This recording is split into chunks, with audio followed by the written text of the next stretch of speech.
नमस्कार दोस्तों, welcome to Byju's government exam prep channel. दोस्तों आज हम लोग डिस्कस करेंगे डेली करंट अफेयर में 27 जून 2021 के न्यूज़पेपर में से, जो कि exam CHSL, combined graduate level, NTPC, Delhi police, CPUSI and other state services exam के साथ साथ बैंकिंग अवेयरनेस के एग्जाम के करंट अफेयर के लिए यह हेल्प करेगी। तो आइए एक एक करके डिस्कस करते हैं आज के राष्ट्रीय मामलों में। पहली खबर है DRDO successfully test fired Pinaka rocket. तो DRDO means defence research development organisation का सफल परीक्षण किया किसका? पिनाका रॉकेट का। तो the defence research and development organisation test fire and improve version of the indigenous Pinaka rocket from the integrated test center, जिसे ITR कहेंगे, at Chandipur near the Orissa coast. तो ये उड़ीसा कोस्ट कहाँ है? यहाँ पर चांदीपुर रेंज पड़ेगा। तो during the test a total 25 Pinaka rockets were able to hit the target accurately at different distances. तो इस तरह से 25 पिनाका रॉकेट को अलग अलग दूरी पर लक्ष्य को सटीकता से भेदने में कामयाब रहे। तो the 122 millimetre calibre rocket was launched from a multi barrel rocket launcher, जिसे MBRL कहा जाता है। तो यह MBRL से छोड़ा गया। दोस्तों, the Pinaka rocket system can hit target up to distance 40 kilometre under the extend range. तो पिनाका रॉकेट प्रणाली के विस्तारित रेंज के तहत 40 किलोमीटर की दूरी तक लक्ष्य को भेदा जा सकता है। कितने किलोमीटर? 40 किलोमीटर तक की। The rocket system has been developed by, ये बहुत ही इंपॉर्टेंट है, ये पॉइंट जरूर देखिएगा, Pune based ordnance research and development establishment and high energy materials research laboratory with the help of economic explosive limited Nagpur. तो इन लोगों ने इस प्रणाली को डेवलप किया है। The advance Pinaka system has been developed to achieve long range capability. Defence minister Rajnath Singh has congratulated DRDO and industry on the successful test fire of Unnatam Pinaka rocket. यानी यह जो उन्नतम पिनाक रॉकेट में कामयाब परीक्षण पर DRDO और उद्योग को बधाई दिया हमारे देश के डिफेंस मिनिस्टर ने। डॉक्टर सतीश रेड्डी, ये भी याद रखिएगा, जी सतीश रेड्डी, ये कौन है? DRDO के अध्यक्ष हैं और रक्षा विभाग के सचिव ने भी इस टीम के प्रयास की सराहना की। अब बढ़ते हैं दोस्तों, सेकंड महत्वपूर्ण न्यूज है, Kamakhya temple reopen for 3 days after Ambubachi festival. यानी अंबुबाची उत्सव के बाद 3 दिनों के लिए फिर से खुला कामाख्या मंदिर। देखिए यहां पर यह प्रश्न सीधे आ जाएगा कि कामाख्या टेम्पल किस राज्य में स्थित है। यह प्रश्न पूछ लेगा कि अंबुबाची उत्सव किस राज्य का प्रसिद्ध उत्सव है, ऐसे प्रश्न बन जाते हैं। तो located atop the Nilanchal hill in Guwahati, Assam, the Kamakhya temple has now reopen after 3 days of Ambubachi festival. However, the entry of devotees has been restricted till June 30। हालांकि भक्तों का प्रवेश इसमें प्रतिबंधित रहेगा ड्यू टू COVID-19। तो यह माना जाता है कि it is believe that goddess Kamakhya passes through her menstrual period during Ambubachi festival and hence the temple remains closed। तो यह जो है अंबुबाची जो कह सकते हैं उत्सव के समय यह बंद रहता है, फिर उसके बाद खोला जाता है। तो Ambubachi Mela also known as Amethi festival, याद रखना अमेठी उत्सव के रूप में जाना जाता है। असम के पर्यटन कैलेंडर की प्रमुख घटनाओं में से यह एक है, बहुत ही फेमस फेस्टिवल है।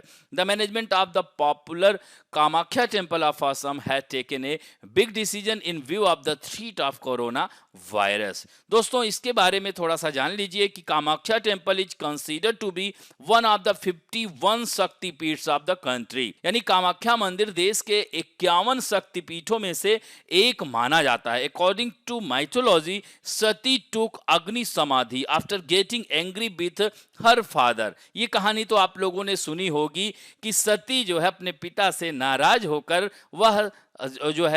होकर अग्नि में समाधि ले ली थी, जिसकी वजह से भगवान शिव नाराज हो गए थे और वह जला हुआ शरीर लेकर तीनों लोक में घूमे।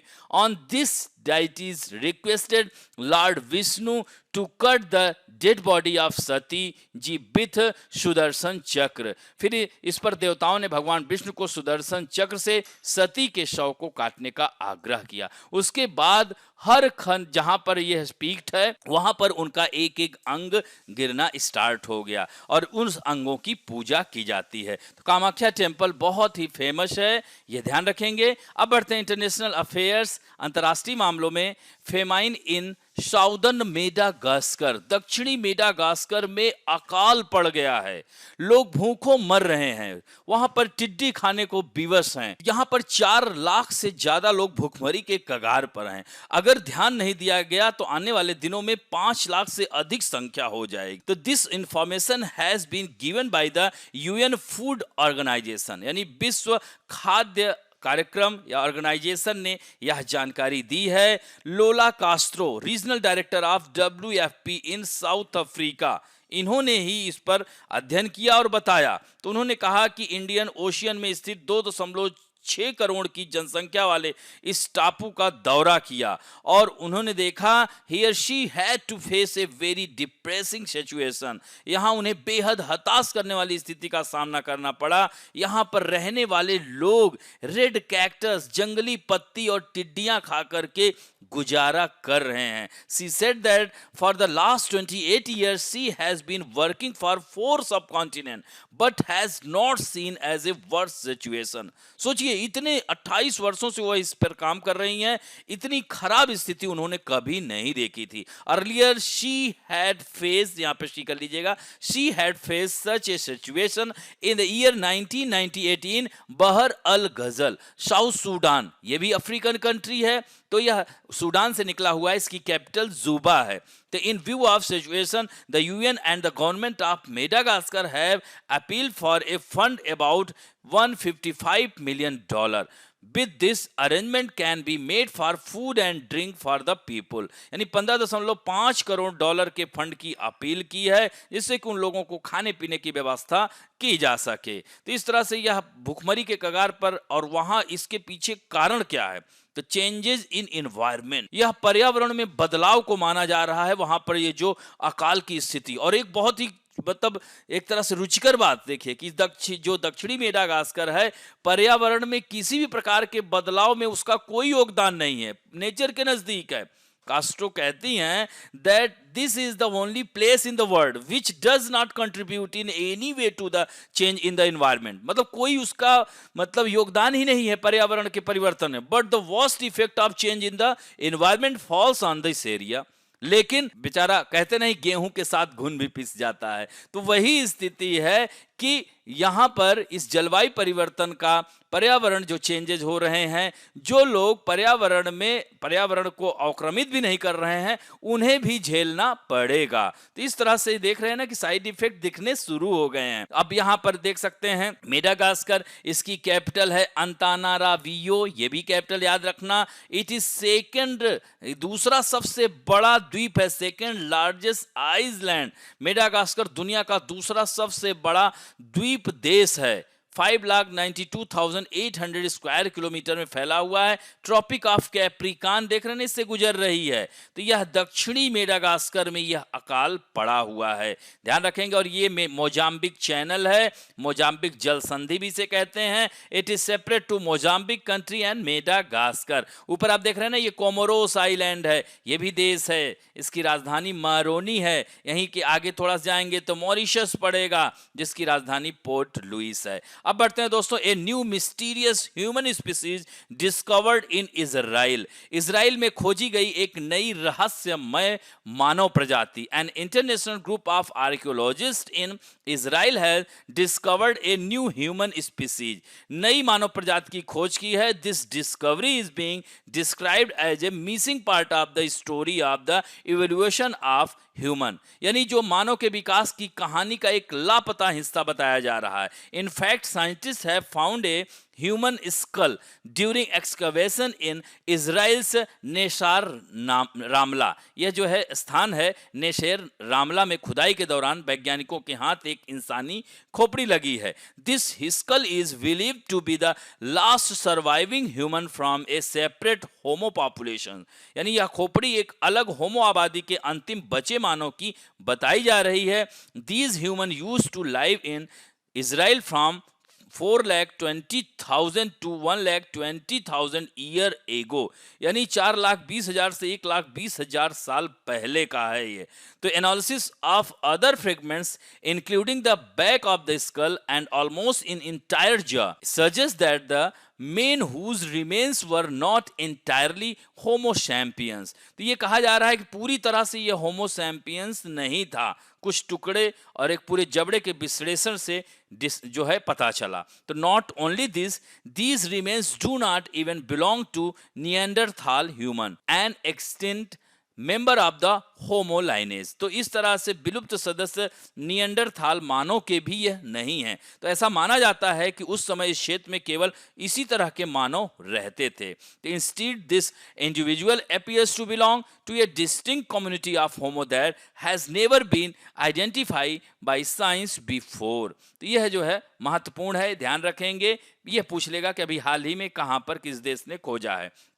इजराइल के बारे में देख सकते हैं, यह मानचित्र है। इजराइल बड़ा शक्तिशाली देश है। इसकी सीमा देख रहे हैं ना, इजिप्ट मिस्र से है, फिर जॉर्डन से है, यहाँ पर देख रहे हैं जॉर्डन, इसकी कैपिटल अमान है, लेबनान है ऊपर, इसकी जो है बेरूत है, सीरिया है, इसकी दमिश्क है, और फिलिस्तीनी क्षेत्र इसी से वेस्ट बैंक और गाजा पट्टी क्षेत्र जो है यह विवादित क्षेत्र है। और इसकी कैपिटल जेरूशलम है। यहाँ हिब्रू और अरबी बोला जाता है, यह भी ध्यान रखेंगे। अब बढ़ते हैं दोस्तों इन्वायरमेंट एंड इकोलॉजी में। ड्रैगन फ्रूट की आज बात करेंगे। ड्रैगन फ्रूट जो है यह बहुत ही महत्वपूर्ण फल है to boost export of fruits containing exotic species in consignment of dragon fruit rich in fiber and mineral has been exported to Dubai. Dubai निर्यात किया गया, इस फाइबर और खनिज से भरपूर है ये।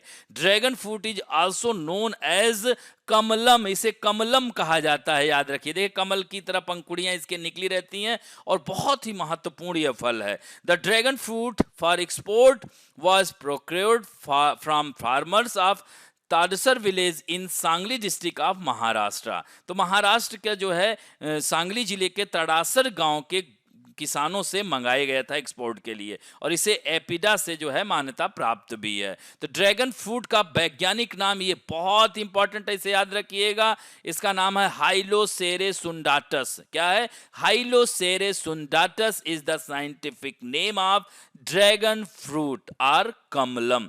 It is mainly grown in countries like Malaysia, Thailand, Philippines, United States of America and Vietnam। यह मुख्य रूप से कहाँ पाया जाता है? America, Philippines, Thailand, Vietnam, Malaysia. Bharat में 90 के दशक में यानी 1990 के बाद से यह घरेलू उद्यानों के रूप में उगाया जाने लगा। वर्तमान में dragon fruit Karnataka, Kerala, Tamilnadu, Maharashtra, Gujarat, Orissa, west Bengal, Andhra Pradesh, Andaman Nicobar और आपको बताएं उत्तर प्रदेश में भी यह उगाया गया था। ये फल हमें प्राप्त हुआ था। तो बहुत ही महत्वपूर्ण है और इसको मतलब यह सरकार इस पर सब्सिडी देती है इसको उगाने के लिए, और इसमें पानी की मात्रा कम आवश्यकता होती। ड्रैगन फ्रूट जो फार्मिंग है required for its cultivation less water, it can be grown in variety of soil. विभिन्न प्रकार की मृदाओं में भी इसको उगाया जा सकता है। तो इसमें white flash pink colour fruit, red flashed pink colour fruit and yellow colour fruit with white flash, इस तरह से यह फल पाया जाता है। इसमें फाइबर, विटामिन, खनिज, एंटीऑक्सीडेंट, इस समय जैसे कोरोना नामक इस महामारी में इस सब फल का बहुत लाभ है लेने में। तो it's speciality is helpful in repairing cells damage bye stress and reducing inflammation in the body and improving the digestive system. तो इस तरह से since the fruit has spikes and petal similar to that of a lotus। यह lotus की तरह दिखता है, यही कारण है इसको कमलम नाम दिया गया है। तो ये भी याद रखेंगे फैक्ट। अब बढ़ते हैं महत्वपूर्ण योजनाओं में। आज हम बात करेंगे अटल पेंशन योजना की। दोस्तों, अटल पेंशन योजना 9 मई 2015 को स्टार्ट हुई थी। इस योजना को पेंशन फंड रेगुलेटरी एवं डेवलपमेंट अथॉरिटी द्वारा संचालित किया जाता है। Through this scheme you can get pension every month every after retirement. यानी यह पेंशन, यह आप हम कोई भी यानी इस योजना के माध्यम से रिटायरमेंट के बाद भी हर महीने पेंशन प्राप्त कर सकते हैं। This scheme is for all employ working in the unorganised sector. ये बहुत महत्वपूर्ण बिंदु है।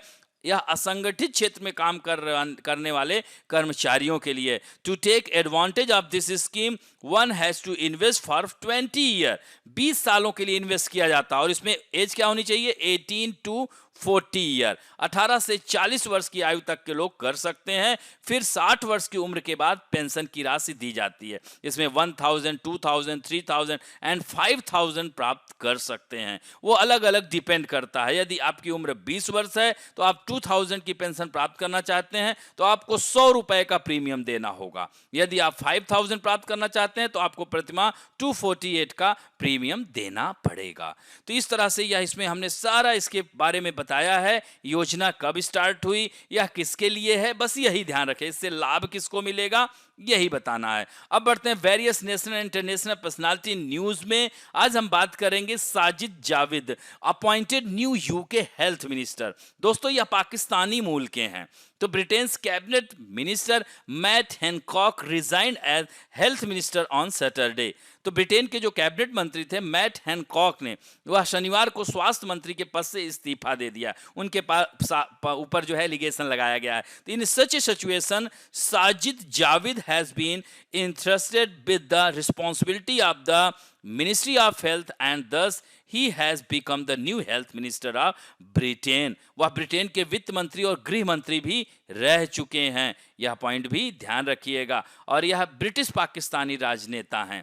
अब डॉक्टर तडांग मीनू, इनके नाम भी याद रखिएगा। तडांग मीनू कौन है? यह पहली अरुणाचल प्रदेश की महिला है जो AIIBA में नियुक्त होने वाली पहली अरुणाचली महिला है, डॉक्टर तडांग मीनू। तो doctor Tadang Meenu, a women from Arunachal Pradesh, is the first women from the state and the second Indian women from the country to be appointed as a member of the coach committee of the international boxing association. और इसकी स्थापना 1946 में हुई थी और इसका headquarter Lausanne Switzerland में है। इसके जो प्रेसिडेंट हैं उमर नजरोविच क्रेमलेवी हैं। ये भी ध्यान रखेंगे। अब बढ़ते हैं दोस्तों पुस्तकों और पुरस्कारों में।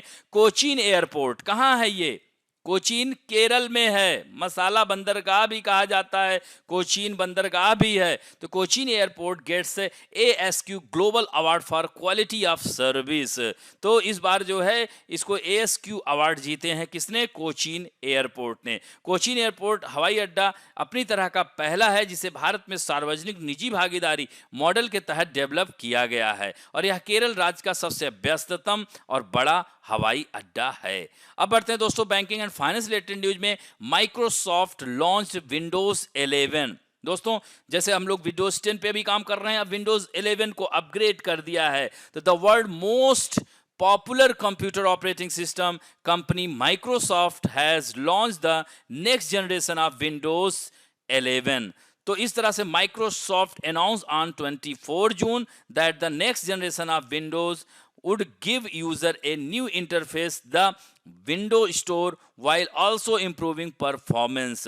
और यह नया वर्जन तकनीकी दिग्गज कंपनी माइक्रोसॉफ्ट द्वारा विंडोज 10 को दुनिया के सामने पेश करने के 6 साल बाद इसे लाया गया है। इस तरह से several social media users shared memes and jokes on the new startup menu. This is a technology company. Microsoft has introduced this first operating system after 2015 और तब तक कंपनी ने विंडोज 10 लॉन्च किया था। तो इस तरह से आप देख सकते हैं this operating system is different from all Windows operating system launch so far, यानी अभी सबके मुकाबले ये एकदम अलग सिस्टम है। इस डिजाइन को पूरी तरह से चेंज कर दिया गया है और इसमें जो है अब Microsoft said that this operating system will be rolled out for personal computer, laptops, tablets by end of 2021 और इसमें नए ऑपरेटिंग सिस्टम के रोल आउट होते ही डेल है, एचपी है, आसूस है, लेनोवो है जैसे ओरिजिनल इक्विपमेंट मैन्युफैक्चरर्स के डिवाइस के लिए इसे उपलब्ध कराया जाएगा। और यह कहा जा रहा है कि Windows 11 operating system will give you that best gaming experience ever. The company says that Windows 11 is the future of gaming. इसको कहा जा रहा है गेमिंग का इसमें भविष्य है। इसमें ऑटो एचडीआर फीचर दिए गए हैं जो गेमिंग में ऑटो लाइट अपडेट करेगा ताकि विजिबिलिटी बेहतर हो सके, तो इसे भी ध्यान रखेंगे। अब बढ़ते हैं स्पोर्ट न्यूज में दोस्तों। आर्चरी वर्ल्ड कप में हमारे देश के अभिषेक वर्मा ने स्वर्ण पदक जीत लिया है पेरिस तीरंदाजी विश्व कप में। तो in the gold medal match Abhishek defeated Kris Schaff of the America in tie break में हराया। दोनों के 148 इक्वल हो गए थे। बाद में इसके बाद टाई ब्रेक का सहारा लिया और अभिषेक ने 10 पर निशाना साधकर स्वर्ण पदक पर कब्जा कर लिया। इस तरह से अमेरिकी तीरंदाज को रजत पदक से ही संतोष करना पड़ा। वर्मा का विश्व कप व्यक्तिगत स्पर्धा में यह दूसरा स्वर्ण पदक है। इससे पहले उन्होंने 2015 में व्रोक्ला में विश्व कप के दूसरे चरण में गोल्ड मेडल जीता था। अब बढ़ते हैं दोस्तों। Denmark qualify the quarter final after defeating Wales.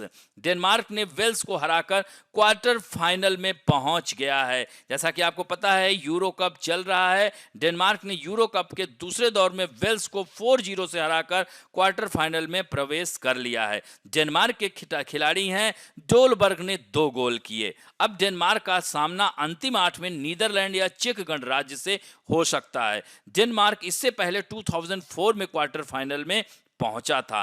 तो वेम्बले स्टेडियम में यूरो कप के सेमीफाइनल और फाइनल मैच खेले जाएंगे, यह भी ध्यान रखेंगे। अब बढ़ते हैं इंपॉर्टेंट डेज में।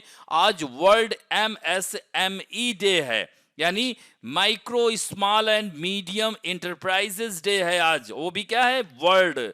तो हर 27 जून को मनाया जाता है।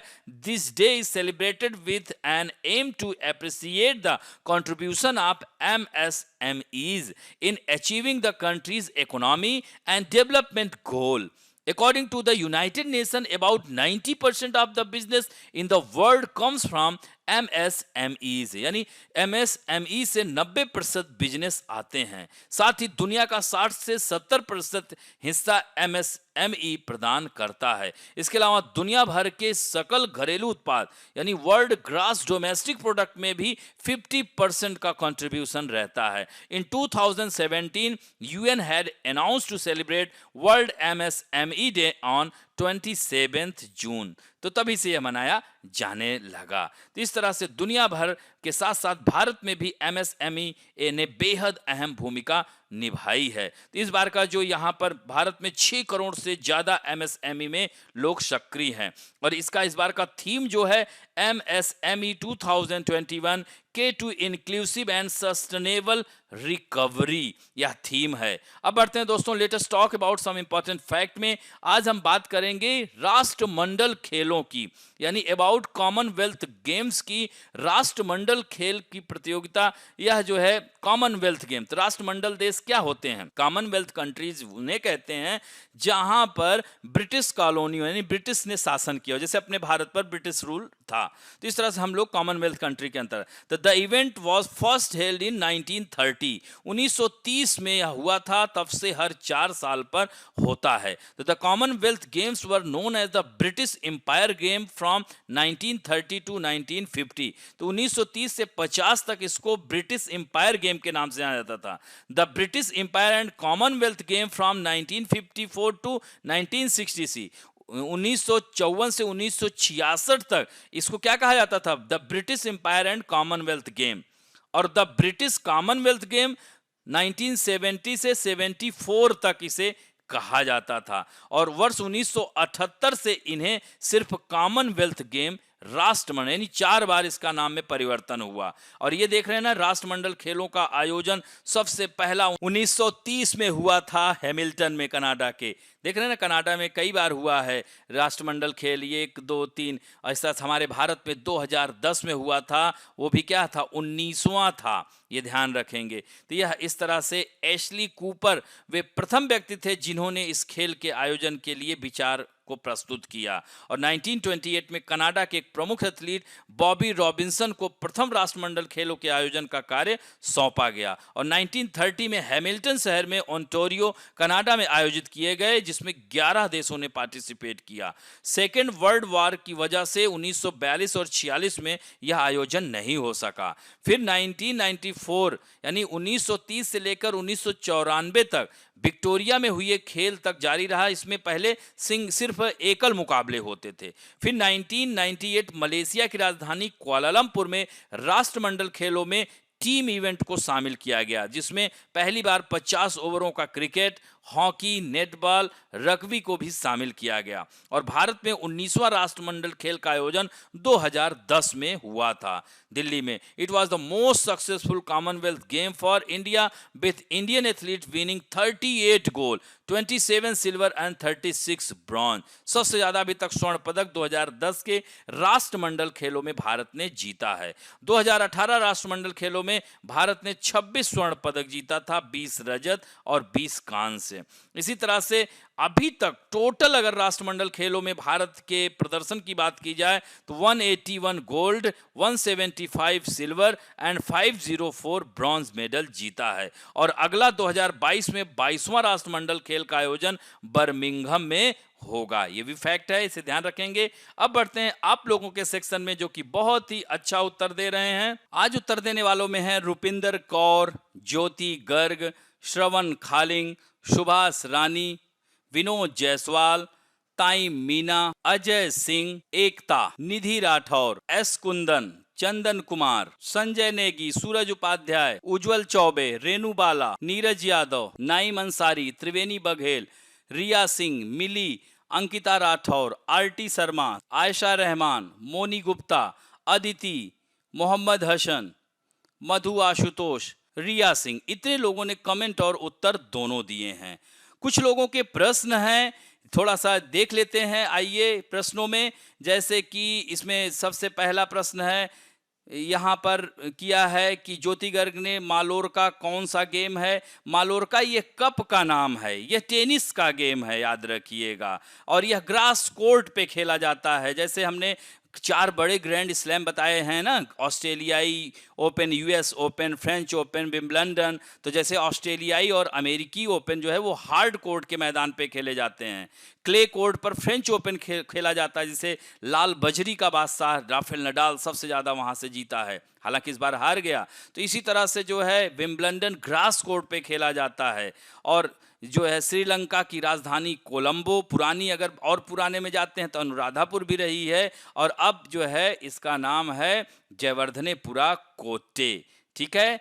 और प्रश्न लोगों के हैं, चंदन कुमार जी की गैलेक्सी क्या है। चंदन कुमार जी ने पूछा है कि गैलेक्सी क्या है, ये कैसे बनता है। तो गैलेक्सी जिसे मंदाकिनी असंख्य तारों का समूह होता है, जो स्वच्छ और अंधेरी रात में आकाश के बीच से जाते हुए अर्धचक्र के रूप में और झिलमिलाती सी मेखला के समान दिखाई देता है। एकदम दुग्ध मेखला की तरह दिखता है। यह मेखला वस्तुतः एक पूर्ण चक्र का अंग होता है, जिसका क्षितिज के नीचे का भाग नहीं दिखाई पड़ता। भारत में इसे मंदाकिनी, स्वर्णगंगा, स्वर्ण नदी, सुर नदी, आकाश नदी, देव नदी, इन सब हरिताली आदि भी कहते हैं। इस तरह से हमारी पृथ्वी और सूर्य जिस गैलेक्सी में अवस्थित हैं, रात्र में हम नंगी आंख से उसी गैलेक्सी के ताराओं को देख पाते हैं। अब तक ब्रह्मांड में कितने भाग का पता चला है, उससे लगभग ऐसी ही 19 अरब गैलेक्सियां होने का अनुमान है। तो समझ में आई बात कि कैसे होता है। फिर इसको थोड़ा सा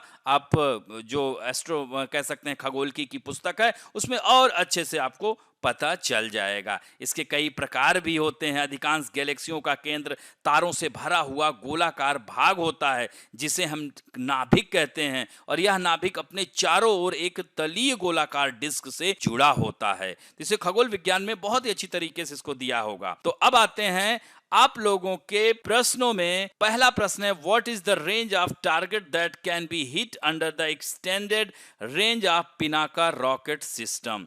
30 किलोमीटर, 35, 40 या 45? नेक्स्ट क्वेश्चन है, Ambubachi festival is the famous festival of which state? Orissa, Assam, UP, Maharashtra? And next question है, Madagascar is part of which continent? Madagascar देश किस महाद्वीप का भाग है? यूरोप, अफ्रीका, एशिया या साउथ अमेरिका? नेक्स्ट क्वेश्चन है, ए new mysterious human species was recently discovered in which country? हाल ही में किस देश में खोजी गई एक नई रहस्यमय मानव प्रजाति क्या खोजी गई है? किस देश में? ईरान में, ब्राजील में, इजराइल में या सूडान में? एंड नेक्स्ट क्वेश्चन है, the scientific name of which fruit is hylocereus undatus? किस फ्रूट का वैज्ञानिक नाम है?